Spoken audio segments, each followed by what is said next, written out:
Have you ever heard of the Faceless ones? It was a phrase that went round and round in my head like a broken record, keeping me awake day and night. No one had told me about these creatures when I was a child. No one told me that the forest behind our house wasn't just a part of nature, but something sinister. But now I know more than I'd like to know. And with every step I take around this house, memories of those days tear my mind apart. My house, left to me after my parents died, has always seemed like a quiet refuge. A huge piece of land surrounded on all sides by a dense forest. It seemed like a place to shut out the world. This house had been our family for generations. Grandfather, great-grandfather, everyone lived here. But for some reason my parents were always afraid of the forest. I remember my father telling me, "Never go out there. I don't look towards the thicket. Don't even go near it." But I was a child then and didn't realize they were trying to protect me from something much older and more sinister. When I came back here after my parents died, a sense of unease came as soon as I crossed the threshold. It was as if the house greeted me with a silence, piercing and pressurizing. I was alone here, and the silence I hadn't paid much attention to before felt alive. Something was watching me. Not physically, of course. It was like the feeling of someone else's gaze that never leaves you. The first couple of nights I didn't sleep. I thought I heard footsteps in the corridors, rustles outside the windows, but eventually I convinced myself that it was just an old house. It's hard to get used to the sounds a wooden structure makes at night. One night, after waking up to a strange sound, something like banging, I decided to see what was going on. I walked through the long corridor to the back door facing the woods. Outside the window was the forest, and in the dim light of the moon I saw something strange. The trees seemed too close to me. It was as if they were coming closer to the house. Of course, it could have been a play of my imagination, but at that moment I was sure that the forest was somehow moving forward. I quickly closed the curtains and went back to bed, figuring it was all just fatigue. But the next morning I noticed something stranger. My family never allowed me to go into the far side of the forest, that old thicket that started about 200 meters from the house. They had always avoided talking about it, and now I began to understand why. At breakfast I suddenly felt a strange chill, though the windows and doors were closed. Goosebumps ran over my skin, and inside I had a distinct feeling that something was waiting for me. I looked out the window at the forest, and realized I couldn't look away. The forest seemed to be breathing, moving, inviting me to come closer. On the third day, I noticed them. Faceless. At first they seemed just dark silhouettes among the trees, but the longer I looked, the clearer they became. They were figures devoid of faces. Their movements were ridiculous, jagged, as if they didn't understand how to move. But the worst part was the feeling that they were looking at me, even though they had no eyes. I slammed the curtains shut, but the cold didn't go away. A feeling of hopelessness grew inside me. Whatever it was, it knew I existed. I decided to look for information about the house, hoping to find answers. I dug through family archives, old diaries and records, and then I found this. 250 years ago, my ancestors performed a ritual to protect the house from some unknown evil. They used ancient spells, summoned unknown forces, but something went wrong. The evil they wanted to exorcise remained, and now it demanded a sacrifice. Each night, the forest grew closer. The faceless ones appeared more often. One day I went outside with a torch to check the neighborhood. I had barely taken a few steps when I heard branches snapping behind me. When I looked back, I saw them. They were now standing right at the edge of the forest, not moving but clearly watching me. My feet were literally stuck to the ground. I couldn't move, couldn't look away from their dark figures. I ran back into the house, slamming the door shut, and sat on the floor, breathing heavily. A wild fear flared inside me. This wasn't just a memory or nightmare. This was real. These creatures had come for me, just as they had once come for other members of my family. But the most frightening thing was not their appearance, but the feeling that they had penetrated my thoughts.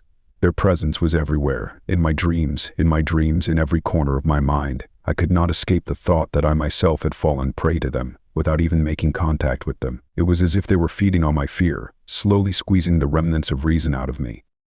One night, as the knocking repeated, I heard footsteps in the corridor. I stepped out into the darkness, thinking it was just the creaking of floorboards. But this time the footsteps were real.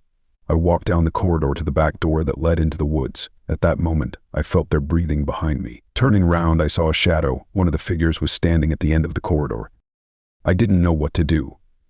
The whole world seemed to narrow down to that moment. My head was spinning. My eyes were dark.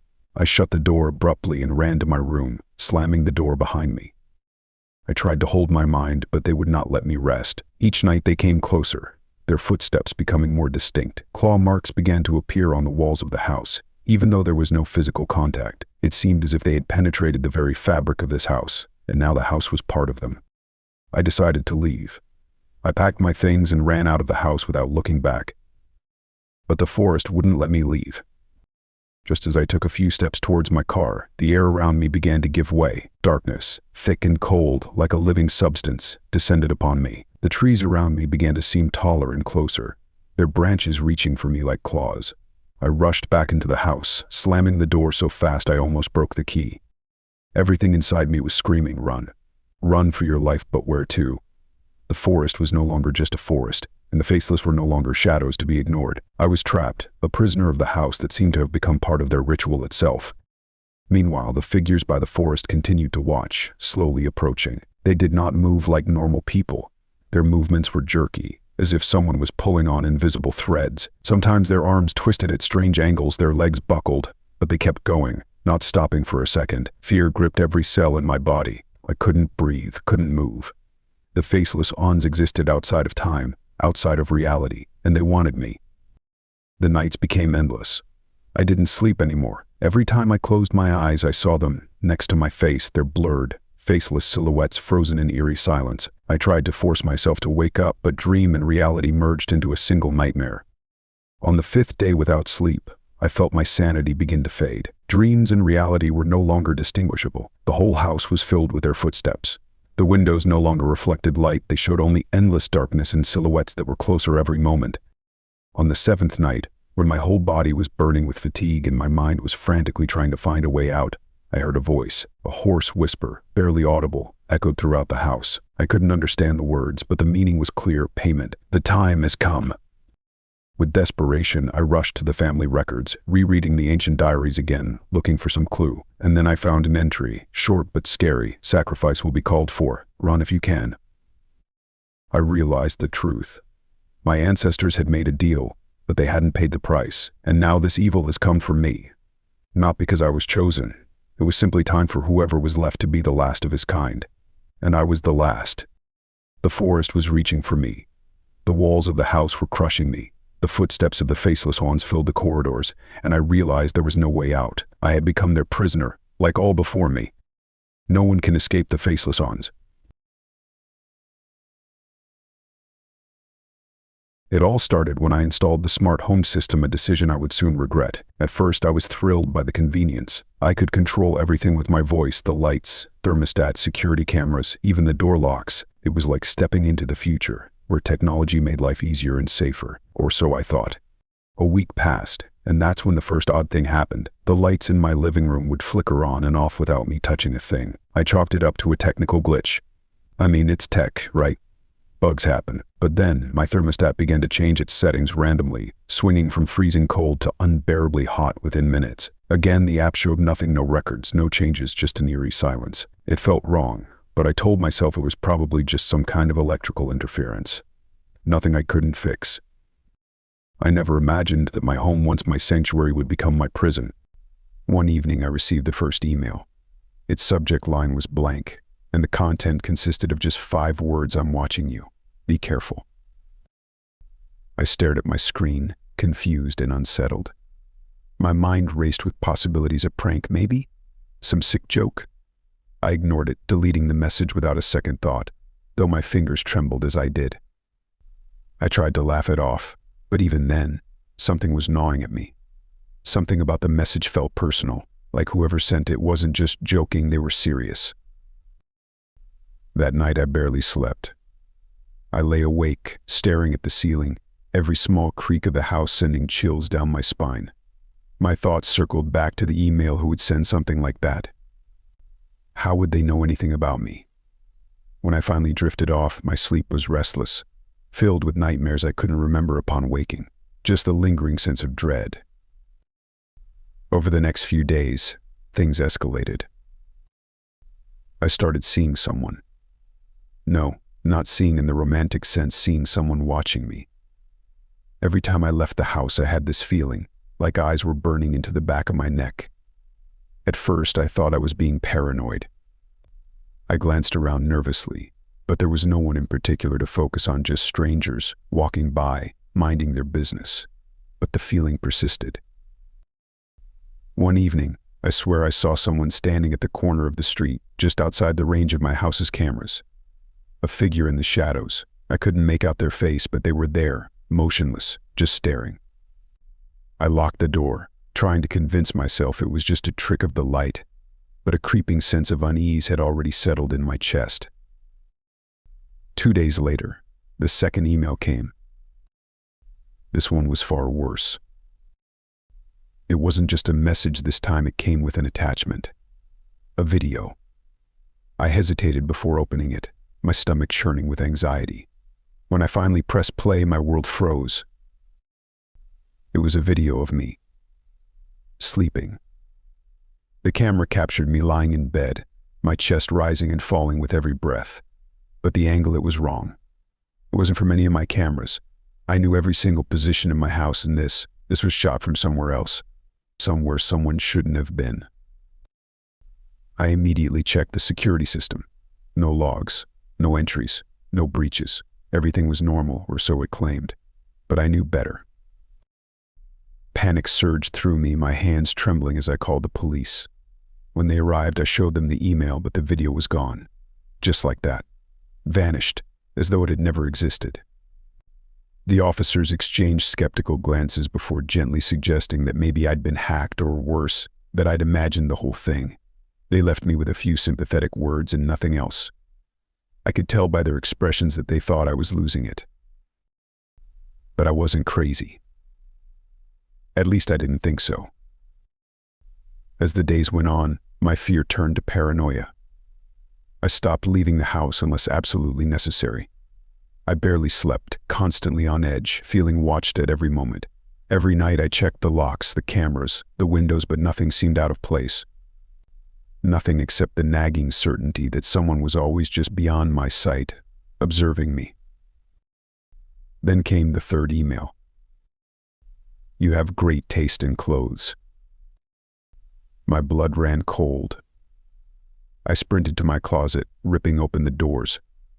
Panic settled deep in my chest as I realized several of my dresses were missing.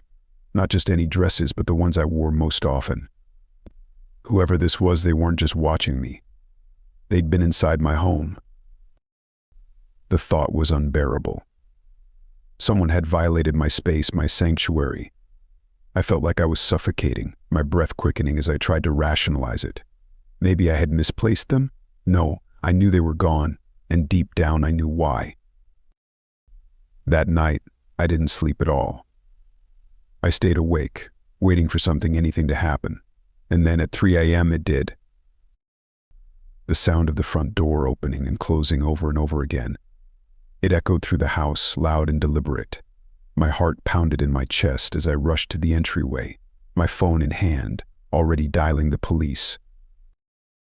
When I reached the door, it was still locked. The app showed no activity, no signs of forced entry. The sound had stopped, but I knew what I'd heard. The police arrived once again, but like before, they found nothing. No signs of entry. No evidence of tampering. I could see the pity in their eyes. They didn't believe me. But something had changed. I wasn't just afraid anymore. I was terrified, trapped in a house that no longer felt like my own. The next morning, I found the box. It was sitting on my kitchen table, neatly placed, as though someone had carefully arranged it there. My stomach churned as I approached it, dread clawing at my insides. My hands shook as I lifted the lid. Inside was one of my missing dresses, the red one. There was a note attached: wear it. It'll look good on you. I screamed. I couldn't stop myself. Whoever this was, they weren't just watching me from afar anymore. They were here in my home, coming and going as they pleased. I felt like a caged animal, helpless, with nowhere to run. I grabbed my keys and bolted. I drove without thinking, my mind a blur of panic and fear. I ended up at an old farmhouse where some friends of mine lived far outside the city. It wasn't much, but it felt safe. I thought I could hide there, at least for a little while. Maybe I could figure out what was happening. Maybe I could finally breathe. For a few days I did. The farmhouse was peaceful, isolated from the chaos that had consumed my life. I started to believe I was safe, that I'd escaped. But then, the final email came. It was a photo. A photo of me sitting at the kitchen table in the farmhouse. I was having breakfast, oblivious to the camera pointed at me from outside the window. I dropped my phone, my heart racing, cold sweat breaking out across my skin. I staggered back, gasping for air, my thoughts spinning out of control. He had found me. Even here, miles away from my home, he had found me. There was no escape. There was nowhere left to run. The Midnight Walker. The town of White Pines was one of those places that felt timeless. It clung to its old roots, cradled by the dense forest that surrounded it on all sides. Days were long and quiet, marked by the creak of porch swings and the occasional whistle of a train passing through. Nights, however, were different. There was something about the town after dark, something heavy in the air, a chill that seemed to cling to the skin. It was on one of those nights when the Midnight Walker first appeared. No one saw him arrive. One moment the streets were empty, the next there he was standing at the edge of the town square, staring into the windows of a quaint little bakery. He didn't move, just watched. Cloaked in shadows, the figure seemed impossibly tall, limbs too long to belong to any normal man. His face, if it existed, was hidden behind the deep folds of a hood or perhaps the very night itself. At first, people chalked it up to a trick of the light, an illusion brought on by too many hours spent inside during the cold autumn. But as the days grew shorter and the nights longer, sightings of the Midnight Walker increased. It wasn't just the bakery anymore. People reported seeing him outside their homes, standing on the street unmoving, just watching. He never came closer, never crossed the threshold of light that poured from their windows, and when morning came there was no trace of him. No footsteps, no broken branches, nothing. The first break-in happened on a Sunday night. Mrs. Jenkins, a widow who lived alone, woke to find her front door wide open. Nothing was missing: her money, her jewelry, all still there. But something else had been left behind, a photograph, a picture of her son, taken decades ago, long before his tragic death in a car accident. It was the very same photo she'd kept tucked away in a drawer, the frame cracked and the glass missing. Mrs. Jenkins tried to dismiss it, as much as her racing heart allowed. Perhaps she'd misplaced it, she told herself, or maybe it had fallen out. But the eerie feeling that crept into her thoughts told her otherwise. She could feel eyes on her, even after the door was shut. The break-ins continued. They weren't frequent enough to warrant immediate panic, but they were strange, and they were growing in intensity. One night it was a lock of hair, found carefully arranged on a family's kitchen table. Another time it was a torn page from a diary, a deeply personal entry about a lost love, left on the pillow of a young woman who had written it years ago. The items were always personal, invasive in a way that transcended theft. No fingerprints, no signs of forced entry, just the lingering presence of violation. Word spread, and soon the Midnight Walker wasn't just a shadow in the night. He became something more, a whispered threat. A story shared in hushed tones. People started locking their windows, keeping their curtains drawn. Police patrols doubled, but no one ever saw him coming or going. The figure moved with an uncanny grace, always one step ahead, always in the places they didn't expect. That's when the notes started appearing. Cryptic messages, scrawled in a shaky hand, left on doorsteps, or stuffed in mailboxes. I see you, I know what you've done, I'm closer than you think. The handwriting was erratic, unnerving in its simplicity. For the residents of White Pines, the town that once felt so safe, their peaceful life was beginning to unravel. The psychological strain began to show. People turned on each other, neighbors eyeing each other with suspicion. Every noise in the night became the Midnight Walker's footsteps, every dark corner a hiding place for the figure that haunted their dreams. Mothers kept their children close, and fathers stayed awake longer, listening for any sound that didn't belong. Sleep became scarce, and the town seemed to collectively hold its breath, waiting for something to break. Rachel Burke was one of the last to see the Midnight Walker. She had been the town librarian for 20 years, a woman of quiet routines and simple pleasures. Her home was modest, a one-story house nestled at the edge of the forest. That night she had just finished tidying her bookshelves when she saw him standing at the end of her driveway, his face obscured but his gaze unmistakable. He didn't move, but Rachel swore she could feel his eyes burning through the darkness, searing into her mind.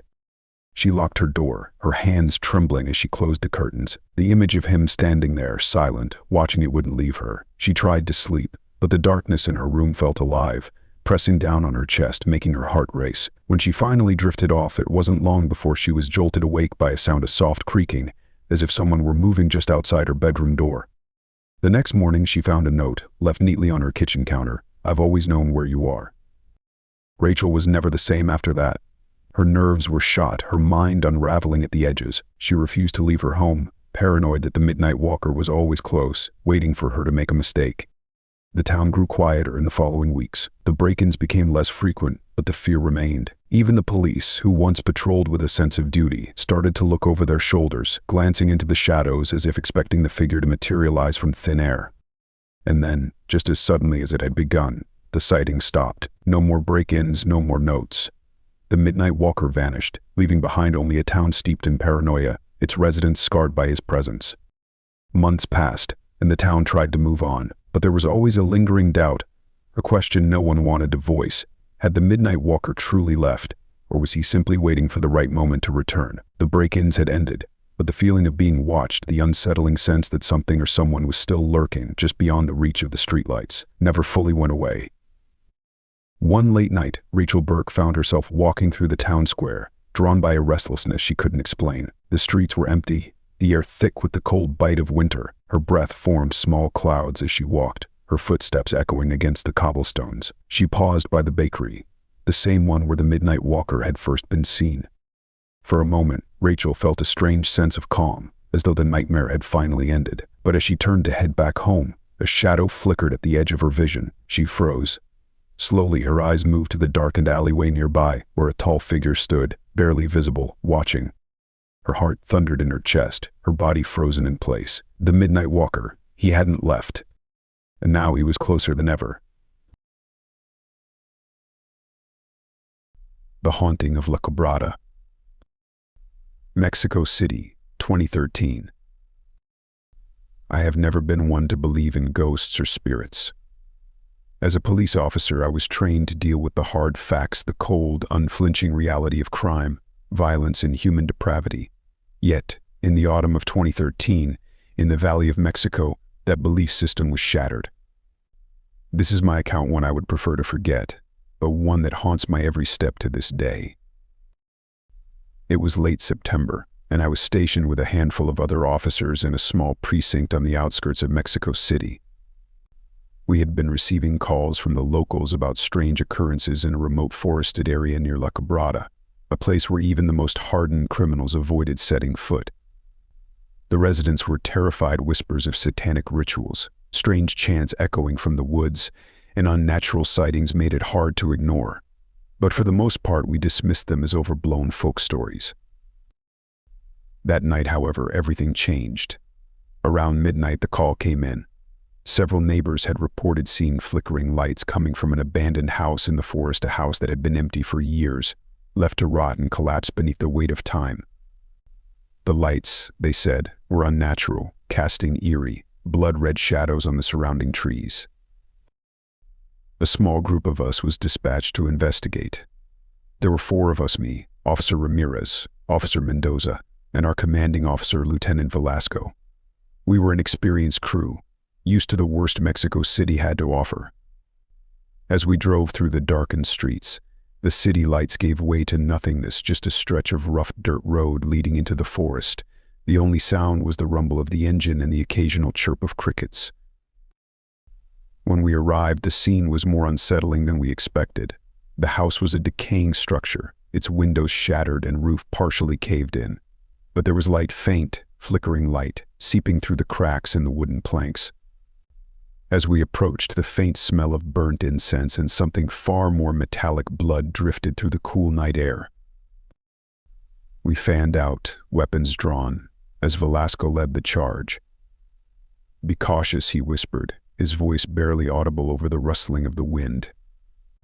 As we neared the entrance, I noticed symbols painted on the walls, strange, swirling marks, almost organic in nature, like something was writhing and shifting in place. Blood streaked the floors, leading into the center of the room where an altar stood, adorned with decaying animal remains, half-burnt candles, and more symbols etched in blood. Suddenly, a faint rustling came from the woods behind us. My heart leapt into my throat as I turned, catching a glimpse of movement in the corner of my eye. There was something, or someone there, watching us. "Over here," Ramirez yelled, and we sprinted toward the sound, bursting into the trees. We saw them, 3 figures cloaked in dark robes, their faces hidden beneath the shadow of hoods. They stood eerily still for a moment, before darting deeper into the forest, their movements unnaturally fast, almost inhuman. We gave chase, though every fiber of my being screamed at me to turn back.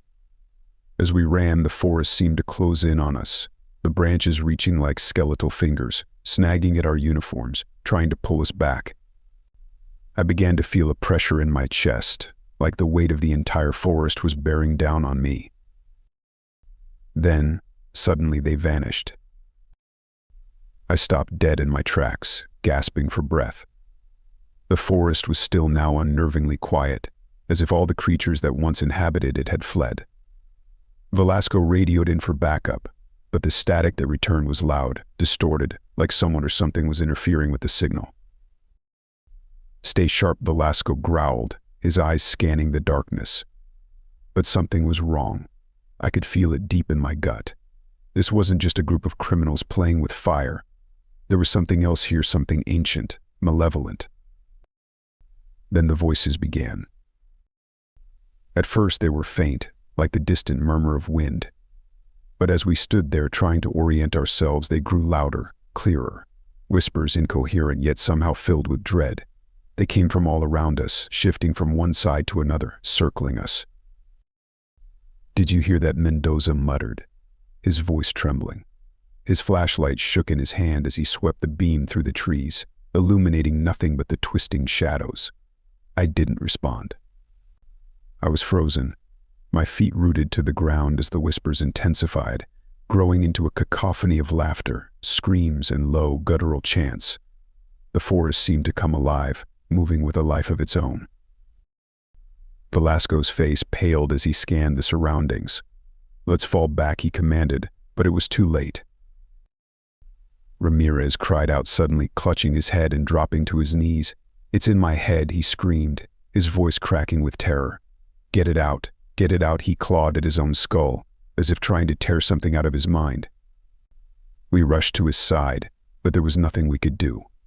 His eyes were wild, bloodshot, as though he had seen something too terrible to comprehend. And then, just as suddenly, he stopped, collapsing into unconsciousness.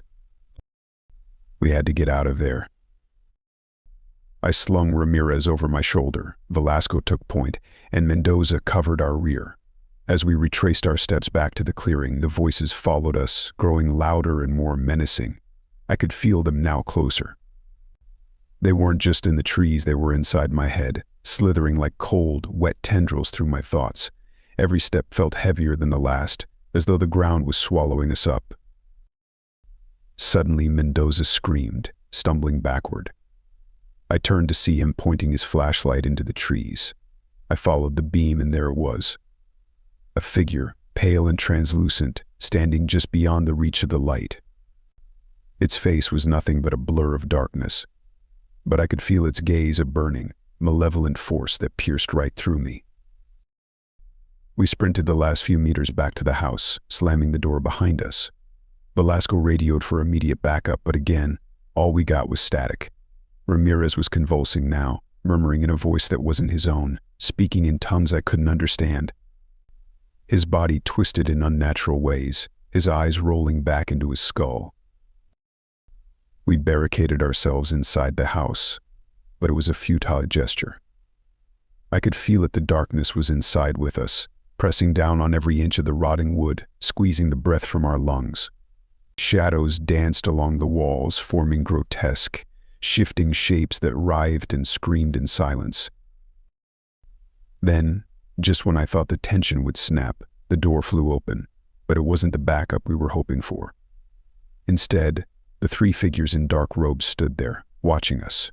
Their faces were hidden, but I could feel the sinister smile beneath their hoods. They raised their arms in unison, and with a final, deafening scream, the world went black. I woke up in the hospital 3 days later. Mendoza and Velasco were there too, silent and pale as ghosts. Ramirez, he didn't make it. They said it was a seizure, but we knew better. There was no explanation for what happened that night. Officially, the report was chalked up to a group of vandals performing illegal rituals, and the case was quietly closed. But I knew the truth. Whatever we encountered that night in the forest was no mere cult. It was something far darker, something ancient and evil lying in wait for anyone foolish enough to disturb it. And every night since, I hear the whispers again. They're coming for me. The Phantom Tenant. Jack Phillips was never one to jump to conclusions. In fact, he prided himself on being a man of logic and reason, someone who didn't scare easily. At 34, he had built a quiet, comfortable life in his small one-bedroom apartment on the edge of the city. It wasn't luxurious, but it was his. The building was old, full of creaks and groans typical of places like this. He had lived here for 2 years, and for the most part he liked the solitude it offered. But lately solitude had turned into something else, something far more sinister. It started a few months ago with small, almost laughable changes. At first, Jack noticed that his kitchen chair seemed to be in a different position when he got home from running errands. He brushed it off, thinking he must have moved it without realizing. Then it happened again, and again. A dish, freshly cleaned and left to dry, appeared in the sink dirty the next morning, though Jack lived alone. He questioned himself, doubting his own memory. Maybe I forgot, he told himself. Maybe I'm more distracted than I thought. But it wasn't just the chair or the dishes. A faint smell of vanilla, of all things, began lingering in the apartment. Jack never used scented candles or air fresheners, and he definitely didn't bake. It started in the living room, then seeped into the hallway, until eventually the scent clung to his clothes. He told himself it was nothing, just his imagination playing tricks, but deep down unease began to take root. One evening, after returning from a late meeting with a client, Jack found a note on his kitchen table. It wasn't long or cryptic, just 3 simple words in neat, almost elegant handwriting: "I'm watching you." His breath caught in his throat. Jack stood frozen, staring at the note, disbelief and cold fear spreading through him like poison. He had been gone for less than an hour. His front door had been locked when he left, and as far as he could tell, it was locked when he returned. The first thought that crossed his mind was to call the police. When they arrived, 2 officers did a quick but thorough sweep of the apartment. They checked every room, every closet, even under the bed. Nothing. No sign of forced entry. One of the officers, a grizzled older man, gave Jack a look filled with thinly veiled skepticism. "You sure you didn't write the note yourself? Maybe forgot about it." Jack clenched his jaw, offended but trying to stay calm. "Why the hell would I do that?" "Stress can do weird things to people," the officer said with a shrug. "But we'll file the report. If anything else happens, give us a call." After they left, the note stayed with him. Jack sat on the edge of his couch, staring at it, trying to convince himself it was just a prank, maybe from a neighbor or someone who got the wrong apartment. But the handwriting, so precise, so intimate, felt like a personal violation. Someone had been inside his home, and they wanted him to know it. Over the next few days, Jack tried to move on, but the tension gnawed at him. The idea of someone watching him festered in his mind. The noises in the apartment, noises he had once ignored, suddenly felt deliberate. At night, he would lie in bed, staring at the ceiling, every creak of the floorboards making his heart race. The faint sound of footsteps, impossible, he told himself, seemed to echo down the hallway. He would hold his breath, listening, the silence afterward more oppressive than the noise itself. Desperate to reclaim his sense of security, Jack went to the hardware store and bought new locks. He replaced every lock in the apartment, meticulously checking that each one clicked securely. Next, he installed cameras, tiny, unobtrusive ones, in every room. The cameras connected to his phone, allowing him to check the live feed at any time. He told himself this would solve everything. He would catch whoever was messing with him, and the nightmare would end. For a week, nothing happened. The chairs stayed in place, the dishes stayed clean, and no new notes appeared. Jack's heart began to settle, and he allowed himself to believe that maybe it had been a one-time thing, a fluke. Maybe the police were right. Maybe he had overreacted. Then one night, it happened again. Jack was lying in bed, scrolling through his phone, when he heard a soft, rhythmic tapping from somewhere behind the walls. It was so faint at first that he thought he might be imagining it. But as the minutes passed, the sound grew louder, more deliberate. Someone was moving, inside the walls. He shot up in bed, his heart pounding in his chest. His mind raced, trying to rationalize the noise. It's an old building, he told himself. Pipes, settling wood. But deep down he knew better. Grabbing his phone, Jack opened the camera app and checked the live feed. The living room was empty. So was the hallway. The bathroom, too. But then, as his eyes flicked across the screen, something caught his attention. The door to his bathroom, which had been closed, was now open. Jack's breath hitched. He rewound the footage, watching again, this time slower. The door didn't move on camera, it just was open, like a gap in time itself. He felt sick. No one had been caught on video, yet the door had moved. It was impossible. That night, Jack barely slept. He stayed up, clutching a baseball bat, his eyes fixed on the bedroom door. Every minute that passed felt like an eternity, the silence of the apartment pressing down on him, suffocating him. He heard footsteps again, faint but unmistakable, pacing back and forth outside his bedroom door. His grip tightened on the bat, but he was too afraid to open the door, too terrified of what he might find. When morning came, Jack had had enough. He couldn't stay there anymore. He began packing, shoving clothes into suitcases, ready to leave this cursed apartment behind. But as he was pulling clothes from his closet, something unusual caught his eye. At the back of the closet, hidden behind a row of hanging jackets, was a small door. Jack's blood ran cold. He had never noticed it before. Slowly, cautiously, he reached for the handle, his fingers trembling. When he pulled the door open, the smell of vanilla hit him like a wave, overwhelming and nauseating. Behind the door was a narrow crawl space, dark and claustrophobic, barely large enough for a person to squeeze through. Jack's stomach churned as he stared into the abyss. This was it. This was it. This was where they had been hiding, moving through the walls, watching him from within his own home. Shaking, Jack grabbed a flashlight and shone it into the crawl space.